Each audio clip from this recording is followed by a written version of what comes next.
ఆంధ్రప్రభుకి స్వాగతం. ఇటీవల Iran, Israel యుద్ధంలో కొంత ఉపశమనం కలిగింది సీజ్ ఫైర్ వల్ల. కానీ మళ్ళీ అట్లా లేదు. యుద్ధ మేఘాలు మళ్ళీ వస్తున్నాయి. యుద్ధం మళ్ళీ జరుగుతుందనేటువంటి ఒక ఖచ్చితమైనటువంటి నిర్ణయం ముందుకు వస్తుంది. కానీ ఈ దశలో అసలు ఈ యుద్ధం ఎలా ఉండబోతుంది? సో దీని గురించి మనతోటి చర్చించడానికి స్టూడియోలో ఉన్నారు శ్రీ మేజర్ శ్రీనివాస్ గారు. సార్ నమస్కారం అండి. నమస్కారం అండి. సార్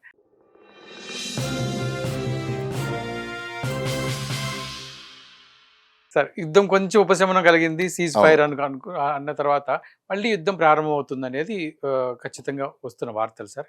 ఈ దశలో పాకిస్తాన్ దీంట్లో ఒక వెనుక ఉండి ఇప్పటి వరకు మనం పాకిస్తాన్ ఇరాన్కి అమెరికాకి మధ్యలో మధ్యవర్తిత్వం అనుకున్నాము. కానీ ఇప్పుడు నిన్నటి ఒక 2 రోజుల వార్తలు చూస్తుంటే పూర్తిగా ఇరాన్కి సపోర్ట్ చేసే అవకాశం ఉందనేటువంటిది వార్తలు వస్తున్నాయి. సో దీనిపైన మీ అభిప్రాయం? సింపుల్ గా చెప్పాలంటే లాస్ట్ ఇంటర్వ్యూలో ఇదే విషయంలో పాకిస్తాన్ ఇరాన్కి అమెరికాకి మధ్యవర్తిత్వం వహిస్తుంది అన్నప్పుడు అమెరికా టిష్యూ పేపర్ కింద పాకిస్తాన్ ని వాడుకుని వదిలేస్తుంది, ఇక్కడ ఒక జోకర్లా మిగిలిపోతుంది పాకిస్తాన్ అని చెప్పుకున్నామండి. కానీ ఇప్పుడు లేటెస్ట్ గా కనుక చూస్తే పాకిస్తానే అమెరికాని ఒక జోకర్ని చేసింది, నమ్మించి నట్టేట ముంచిందండి ఒక రకంగా చెప్పాలంటే. కారణం ఏంటి అంటే ట్రంప్ అసలు మాకు పాకిస్తాన్ సపోర్ట్ చేస్తుంది, పాకిస్తాన్ మీకు గుర్తుందో లేదో ఆ లెటర్ లో కూడా రాసినప్పుడు వీళ్ళు ఒక ప్రధాని పంపించినటువంటి లెటర్ లో it was a fixed draft కింద ఉన్నది అని చెప్పి మనం ఎక్స్ లో ఉండి ఫస్ట్ మళ్ళీ దాన్ని డిలీట్ చేసి ఇవన్నీ చేశారని చెప్పుకున్నాం. ఇవన్నీ చూస్తే అసలు పాకిస్తాన్ కి ఆ క్యాపబిలిటీ ఉందా అనేటువంటి చూస్తే పాకిస్తాన్ ని వాడుకోవడం అనేటువంటి. అయితే ఇప్పుడు ట్రంప్ యొక్క బాధ ఏంటంటే తనకు అనుకూలంగా ఉపయోగపడలేదు అనేటువంటి బాధ కనిపిస్తుంది. కారణం ఏంటంటే అన్ని రకాలుగాను నష్టపోయినటువంటి దేశం పాకిస్తాన్ అండి. ఐడెంటిటీ క్రైసిస్ అనేటువంటి సమస్య ఉంది పాకిస్తాన్కి. ఎందుకంటే ఏదన్నా ఒక ముఖ్యమైనటువంటి సమస్య కావాలి దానికి. ఇన్ని రోజులు కాశ్మీర్ సమస్య ఉంది, కాశ్మీర్ సమస్యను పట్టుకుని అంతర్జాతీయంగా తన యొక్క ఐడెంటిటీని నిరూపించుకుంది, వెళ్ళిపోయింది. ఇప్పుడు కాశ్మీర్ సమస్యని ఆర్టికల్ 370 ఎప్పుడైతే రద్దు చేసామో పిఓకేని ఎలా కాపాడుకోవాలో దానికి అర్థం కావడం లేదు. అటు బెలూచిస్తాన్ లో ఉన్నటువంటి విప్లవం ఏదైతే వస్తుందో దాన్ని ఎలా అణిచివేయాలో అర్థం కావటం లేదు. తన యొక్క ప్రాబ్లమ్స్ అన్ని కూడా చాలా హిట్ లిస్ట్ లో ఉన్నాయి. అటువంటి సమయంలో ఈ ఇరాన్ మరియు అమెరికా ఇజ్రాయెల్ యుద్ధం ఏదైతే ఉందో దానిలో మధ్యవర్తిత్వం వహిస్తున్నాం అని చెప్పి ప్రపంచ దేశాల్లో ఒకసారి అలా పాపప్ అవడానికి ప్రయత్నించింది. కానీ డిప్లొమాటిక్ రిలేషన్స్ లో ఇక్కడ పాకిస్తాన్ తన బుద్ధిని చూపించుకుందండి. అసలు ఇక్కడ బఫూన్ అయ్యింది, జోకర్ అయ్యింది పాకిస్తాన్ కాదు అమెరికా. అసలు ఆ యొక్క అటాక్ జరిగిన తర్వాత 9/11 అటాక్ జరిగిన తర్వాత దానికి కారకుడైనటువంటి వ్యక్తి పాకిస్తాన్ లో ఇన్ని సంవత్సరాలు దాక్కున్నటువంటి వ్యక్తి, ఆ తర్వాత స్పెషల్ ఆపరేషన్ చేసి ఎన్నో సంవత్సరాలు కష్టపడి ఉసామా బిన్ లాడెన్ ని చంపవలసి వచ్చింది. అలాంటి దేశం నీకు మిత్రుడు ఎలా అవుతాడు? అసలు సింపుల్ లాజిక్ అండి. అలాంటి లాజిక్ ను కూడా మిస్ అయ్యి అసలు యుద్ధాన్ని అయితే ట్రంప్ ప్రారంభించాడు, ఎలా ముగించాలో అర్థం కావడం లేదు.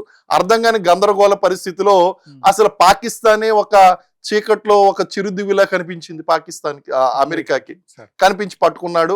దాని క్యాపబిలిటీ, దాని బుద్ధులు దాన్ని చూపించుకునే కారణం ఏంటంటే ఈ C-130 విమానాలు ఏదైతే ఉన్నాయో ఆ విమానాలను పార్క్ చేసి ఉన్నాం నూర్ ఖాన్ ఎయిర్ బేస్ లో. ఈ ఎయిర్ బేస్ అనేటువంటిది నూర్ ఖాన్ ఎయిర్ బేస్ ఇస్లామాబాద్ కి చాలా దగ్గరగా ఉంటుంది. గతంలో కూడా ఇలాంటి పార్కింగ్ చేయడం అనేటువంటి గతంలో కూడా కనిపించింది అని చెప్పి శాటిలైట్ ఇమేజెస్ అనేటువంటి కనిపిస్తున్నాయండి. సో ఇప్పుడు అమెరికాకి పాకిస్తాన్ని నమ్మాలా లేదా, ఇప్పుడు ఇందులో ఎంతవరకు వాస్తవం ఉంది లేదనేటువంటి సెకండరీ విషయం అయితే అసలు పాకిస్తాన్ని అమెరికా నమ్మాలా వద్దా అనేటువంటి సందిగ్ధ అవస్థలో పడిపోయిందండి. అలాగే ఓ రకంగా చూస్తే రిలీజియస్ గా చూస్తే ఇటు ఇరాన్కి మొదటి నుంచి కూడా అసలు మనం చర్చించుకుందాం అండి. అసలు పాకిస్తాను అమెరికా వైపా ఇరాన్ వైపా అని చూస్తే న్యూట్రల్ గా ఉంది. ఇటు పూర్తిగా అమెరికా యొక్క దాడిని సమర్థించలేదు, ఎందుకంటే ఇజ్రాయెల్ అమెరికా చేసినటువంటి దాడిని ఇరాన్ మీద చేసినటువంటి దాడిని ఖండించింది. అలాగని చెప్పి ఇరాన్ చేస్తున్నటువంటి దాడులు ఏదైతే ఉన్నాయో దాన్ని సమర్థించలేదు. సో న్యూట్రల్ గా ఉంది.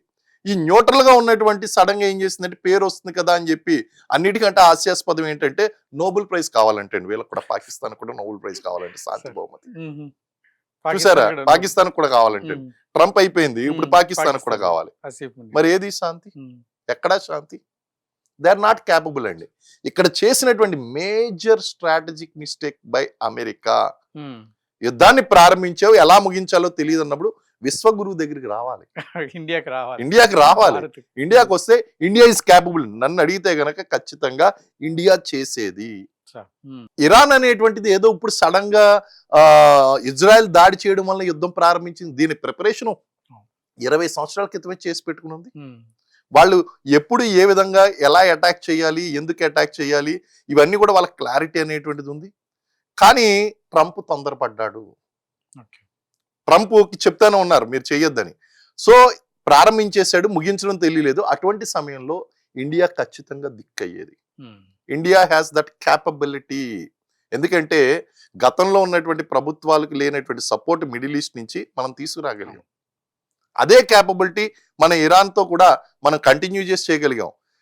అమెరికా చేసినటువంటి స్ట్రాటజిక్ మిస్టేక్ ఏంటంటే పాకిస్తాన్ నమ్ముకోవడం, ఇండియాని నమ్ముకోకపోవడం. అందుకే దాని ఫలితాన్ని అనుభవిస్తుంది. మళ్ళీ యుద్ధం వచ్చేటువంటి సూచనలు అయితే ఖచ్చితంగా కనిపిస్తున్నాయి. ఇప్పుడు సరే ఈ పరిస్థితుల్లో అంటే కనీసం మధ్యవర్తిగా పాకిస్తాన్ ఉండింది. ఇప్పుడు ఎప్పుడైతే ఇరాన్ యొక్క యుద్ధ విమానాలు పాకిస్తాన్లో పార్క్ చేయబడి ఉన్నాయో, ఇది డైరెక్ట్గా యుద్ధంలో పాల్గొని ఉన్నట్టే కదా సార్. ఇప్పుడు అంతర్జాతీయ యుద్ధ నియమాల ప్రకారము యుద్ధానికి ఏ విధమైన సపోర్ట్ చేసినా కూడా అది పాల్గొన్నట్టే.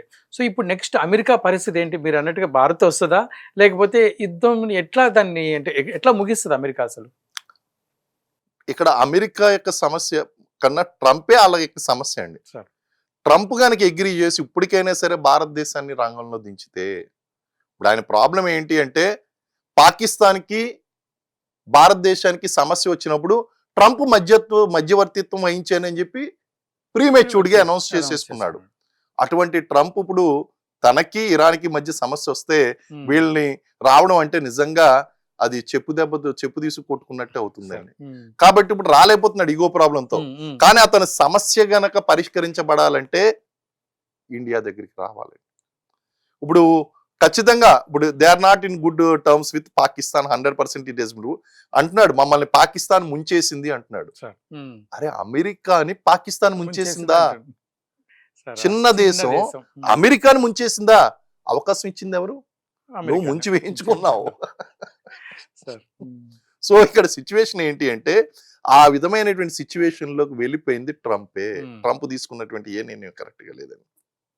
కాబట్టి ఖచ్చితంగా అమెరికా ఏదైతే చెప్తుందో ఈ విమానాలు ఉన్నాయనేటువంటిది కనుక ప్రూవ్ అయితే ఖచ్చితంగా అది ప్రత్యక్షంగా యుద్ధంలో పాల్గొన్నట్టే.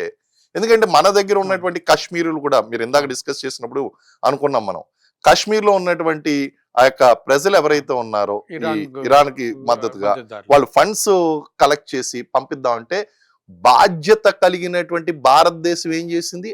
ఆప్ చేసింది. సరే పంపించండి అని చెప్పేసి మనం వదిలేసాం అనుకోండి, మన యుద్ధంలో పాల్గొన్నట్టే కదా, అమెరికాకి యాంటీ అయినట్టే కదా, పరోక్షంగా యుద్ధంలో పాల్గొన్నట్లే కదా. చూడండి, బాధ్యత కలిగినటువంటి ఒక దేశంగా మనం ఏం చేసాం, ఆ ఫండ్స్ అనేటువంటివి ఇరాన్కి వెళ్ళకూడదు. అలాగని చెప్పి మనం ఇరాన్తో మనం ఏమి మన రిలేషన్స్ పాడు చేసుకోలేదే, చక్కగా మెయింటైన్ చేయగలిగాం.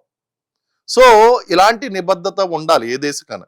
కానీ పాకిస్తాన్కి ఏంటంటే ఎవరు డబ్బులు ఇస్తే వాళ్ళ తరఫున మాట్లాడుతుంది. అమెరికా వలన ఎక్కువ ప్రయోజనాలు ఉన్నాయా? అమెరికా వైపున మాట్లాడుతుంది. ఇరాన్ వలన ఎక్కువగా ప్రయోజనాలు ఉన్నాయా? ఇరాన్ వైపు మాట్లాడుతుంది. చైనా వైపు ఎక్కువగా ప్రయోజనాలు ఉన్నాయా? చైనా వైపు మాట్లాడుతుంది. ఒక స్టాండ్ అనేటువంటిది పాకిస్తాన్కి లేదు. అదేవిధంగా ట్రంప్ కూడా ఉన్నటువంటి గందరగోళ పరిస్థితిలో అతను చేసినటువంటి అతని యొక్క పాత మిస్టేక్స్ ఏదైతే ఉన్నాయో ఆ నిర్ణయం తీసుకోకుండా పాకిస్తాన్ వైపు వెళ్ళేటట్టు అతను మొగ్గు చూపింది.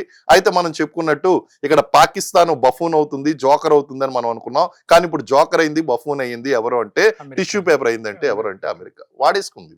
పర్ఫెక్ట్ గా పాకిస్తాన్ వాడేసుకుంది, దాని ఇమేజ్ పెంచుకుంది. అయితే ఇమేజ్ అనేటువంటిది పెరిగిందా లేదా అనేటువంటిది at the end of the game మనకు తెలుస్తుందండి.